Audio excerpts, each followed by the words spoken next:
everyone, this is CJ Novo 992 and today we're back with another brand new video. Today's video, as the games are coming thick and fast, well so are the challenges as we're now off to Rugby Park after another successful battle in Europe. But as always, before we go any further and dive into today's preview, just a friendly wee reminder, in case you enjoy the channel and you enjoy the content, please consider hitting that subscribe button. It's free, doesn't cost you a penny, and it just helps us all on our way to hopefully one day reaching 55k. But to business then, shall we? And starting off with the old oppositional preview, we face Kilmarnock for the second time this season, except it's now their turn to host Rangers as they currently sit 5th in the actual table. But what's really weird about the table this season in Scottish football is Kilmarnock, who are sitting in 5th, are actually closer to the team sitting last by the name of Hamilton than they are the team sitting one place above them in 4th, which probably highlights the difference in quality this year to the top 4 teams and the rest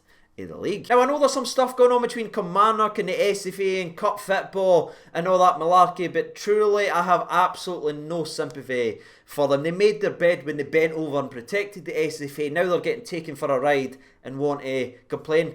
No sympathy, I'm not going to be paying any attention to that. Instead, what we're actually going to be paying attention to is the actual football, because it's got to be said, since we comfortably bet Kilmarnock 2-0, they've actually turned things around and started to show signs of Kilmarnock we all know. And I think that statement's backed up by the fact that they were able to go to the Tony Macaroni and win 3-1 versus Livingston. That just doesn't happen at the Tony Macaroni. Now, of course, Kilmarnock did dive successfully to win a penalty and they scored that penalty, but for me they were still the better overall team and deservedly won then. And of course they also absolutely hammered Dundee United 4-0, which I'll admit I enjoyed very much. But because of that form right there, it's actually allowed them to turn things around as they picked up 3 wins in the last 5 league matches. In fact, if you look into those 5 games, the only way they've not won is when they've actually faced sides in the top 4 of the league, as they lost at Pittodrie 1-0 before. In their most recent game at Rugby Park, they actually lost 1-0 versus Hibernian, which kind of shows a wee bit of a pattern. Now, all joking in that aside, the running certainly suggests that Kilmarnock does seem to struggle whenever they come up against a top 4 side. However, let's cast ourselves back to earlier on in the season. At Rugby Park, this is the same team that made Celtic drop points, so it's always dangerous. And let's just be brutally honest here, no matter how good, bad or ugly Kilmarnock are playing, every single time Rangers comes into town, they are always up for this, and they always seem to get that extra 15-20%, and the record at Rugby Park since we've returned to the top flight just backs that up, as we've only managed to win there once in our last 8 visits. Something, by the way, that the Kilmarnock media team and the players have been talking up quite a lot ahead of this game, so I'm hoping Steven Gerrard just walks into the dressing room and slaps that bad boy on the wall. But as this is the second preview on Kilmarnock so far this season, we're not going to dive in too deep and break down how they set up and how they play, because we all know, we've seen it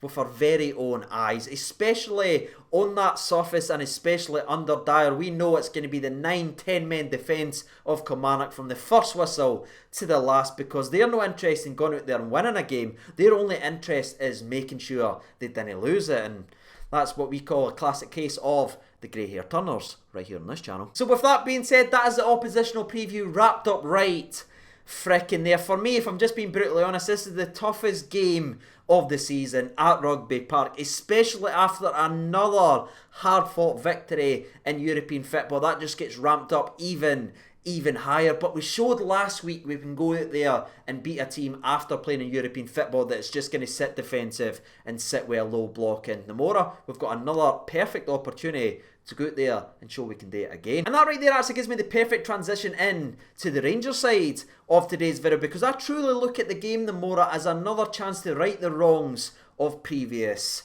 seasons, because we've seen what's happened in the previous years, right? We've experienced it right here on the channel, me and we've went through it all, but the Mora is a chance to show once again the evolution of this Rangers squad. We've added piece after piece, we've built it up over the last couple of years, and now it's churning out results and we're reaping the benefits of that once again. And I think the Mora, if we can go out there and get the job done versus another, I'd say Kilmarnock and Livingston are the 2 best defensive, well-drilled sides in the league, and we went there and ripped the wrong versus Livingston, and now we got a chance to go out there and fix it versus Kilmarnock. So if we go out there and do that, for me, that is absolutely massive. Not only is it a massive 3 points, but absolutely massive psychologically. And regarding the actual game itself, how I think it's going to play out and why I think it's going to be a bit different this time, the result's going to be better in our favour. Now, if you caught the Livingston preview, I apologise. I'm going to repeat a couple of the things I said in that video, but it truly stands still. Since we dropped points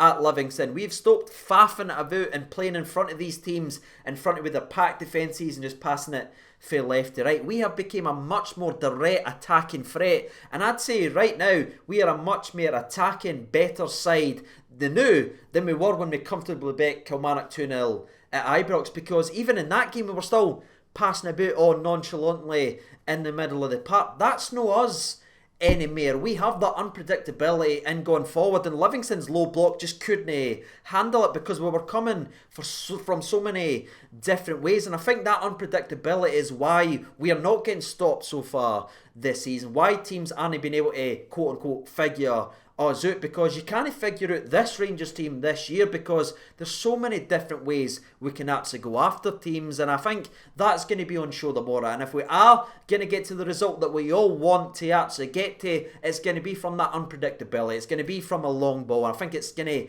unlock a couple of doors that way. And that right there is why I'm not reading too much into this 1 out of 8 stuff that's been clickbaited absolutely everywhere. This is a different Rangers team now, and I'm just hoping and praying they go out there and prove it. Speaking of the team, by the way, we did get a couple of updates regarding a couple of the players that should help you with your all predictions in about 90-95 seconds. Now, unfortunately, it's not great news, but it also isn't a heartbreaking, rip your soul at your arse type news either, because Gerrard did confirm that Alfredo Morelos did get a kick, and both Alfredo Morelos and Ryan Jack are listed as doubts for the game. You've probably seen that everywhere. It's clickbaited everywhere. But from the actual press conference and from what Gerrard was actually saying, to me, his whole demeanour, the way he talked about it and the words he genuinely actually said, doesn't it rule out either of them ahead of the game? They are going to be assessed before the game versus Kilmarnock. So I think that right there is making me believe it's not as serious as some of the clickbait media out there wants to make us believe it actually is. And truly, I wouldn't be surprised if both of them are in the starting 11 tomorrow. The rest of the Rangers squad, by the way, apart from a couple of kicks and bruises, the usual from a tough European game, are expected to be in contention for the game tomorrow. However, I do think it is worth noting that he did mention the fact that Balogun is being managed and everything like that, so I wouldn't be surprised if he dropped back out and Big Phil came back in for Commander Hallanderhings tomorrow. You know what? I've actually just said I wouldn't be surprised if Commander Hollander actually gets involved tomorrow, but I'm going to change that. I'm pretty damn sure we'll see Big Phil in the game tomorrow, because there's a big game feel about tomorrow, right? There's a lot riding on it, and this is a massive, massive game. There's no putting it down or talking it down. Yes, one game at a time, but it's also every game is massive, and going there is always a very, very tricky place. And I just feel like Hollander back in the starting 11, and if everyone else is fully fit and available to play, if you're talking about Ryan Jack, who we just spoke about, if he's eligible for selection, if Alfredo is available for selection, I'm very, very curious to see the starting 11 that Gerrard actually picks, because there's been a lot of questions like, is this the best 11? Is this the best 11? But I genuinely think going into this game tomorrow, Gerrard will pick his best overall 11, which actually leads me to my next talking point in today's video, because after again another mixed performance at the weekend, on Thursday from your man Hadji, I've seen a couple of people online saying, oh, Hadji needs to be dropped for this game, blah blah blah, but to me, Hadji is exactly the player we need for the Mora. He's exactly what's been missing in those games that we've not been able to get the job done. But I don't want to see him starting out on the right hand side. I would love to see us start the same way as we did versus Livingston. I think Joe Aribo is key in that as well, because when he moves out to the right hand side, that puts Hadji in the centre of the park, and when that boy's played in his actual position, god damn,